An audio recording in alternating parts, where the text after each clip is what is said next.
மாடசாமி திண்ணையிலிருந்து அவசரமாய் இறங்கி கை கூப்பினான். அவன் முகம் வாடி இருந்தது. மாடசாமி, கயிறு வேண்டுமே, கிடைக்குமா? கிடைக்கும் ஐயன். எவ்வளவு வேண்டும்? 50 கோல் கயிறு. இங்கு ஒரு வேளாளர் வீட்டில் இருக்கிறது ஐயன். சுப்பிரமணியம் காசு கொடுக்க அவன் தெருவோடு ஓடினான். மாடசாமிக்கு நடந்தவை வருத்தமாக இருந்தாலும் ஐயனின் முகப்பொலிவு குறையாது இருப்பது கண்டு மிகுந்த சந்தோஷம் ஏற்பட்டது. ஐயன் வெறும் பகட்டான பேச்சாளி இல்லை. சுப்பிரமணிய ஐயர் தெளிவானவர், திடமானவர். அவரை அடிக்கவோ அப்புறப்படுத்தவோ யாராலும் ஆகாது. உள்ளே என்ன பேசுகிறார்கள் என்று கேட்டு எங்களுக்கு சொல்லு. வெளியே இருந்த கும்பல் கண் சிமிட்டி பேசுகிறது. நமக்கு அவமானம், நம்ம ஊருக்கு அவமானம் என்று கூவுகிறது. ஆனால் ஐயன் அலட்டவும் இல்லை, அவமானத்தில் சிரிக்கவும் இல்லை, அமைதியாக இருக்கிறார்.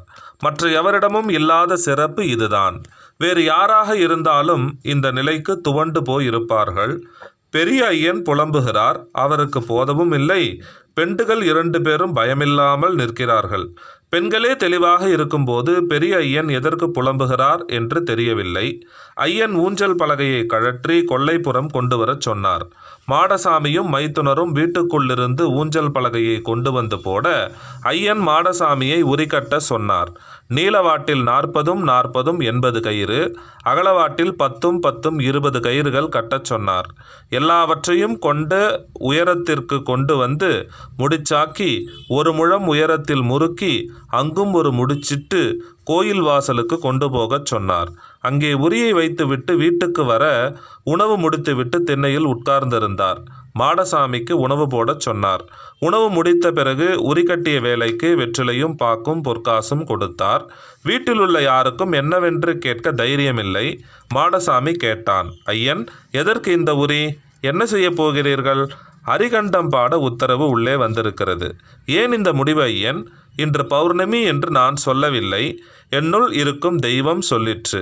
மனிதன் பொய்க்கலாம், தெய்வம் பொய்க்குமா? இரவு நிலவு வரும். அப்படியானால் உரியும் அரிகண்டம் பாடுதலும் எதற்கு ஐயன்? நிலவு எனக்குள் வந்துவிட்டது, எனக்கு தெரிந்துவிட்டது. உங்களுக்கெல்லாம் தெரிய, ஊருக்கெல்லாம் காட்சி கொடுக்க என் தவம் இது. என் அவமானத்தை தானே இந்த ஊர் எதிர்பார்க்கிறது. நான் அடிபட்டு எப்போது மரணமடைவேன் என்றுதானே ஆவலாக கேட்கிறது. அவர்கள் ஆவலை தூண்டிவிட அபிராமி முடிவு செய்து இருக்கிறாள். சோழ மண்டலத்தில் அகங்காரமுள்ள அத்தனை பேரையும் ஒரு வாசலில் ஒரு புள்ளியில் நிறுத்த திட்டமிட்டு இருக்கிறாள். எல்லோரும் கூடி ஒருமுகமாய் என்னை பார்க்க மாறுதல் உடனே வரும், உள்ளே நிகழும்.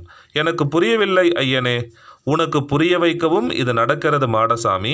தெய்வம் பற்றிய கேள்வி உனக்குள் இன்னும் இருக்கிறதல்லவா?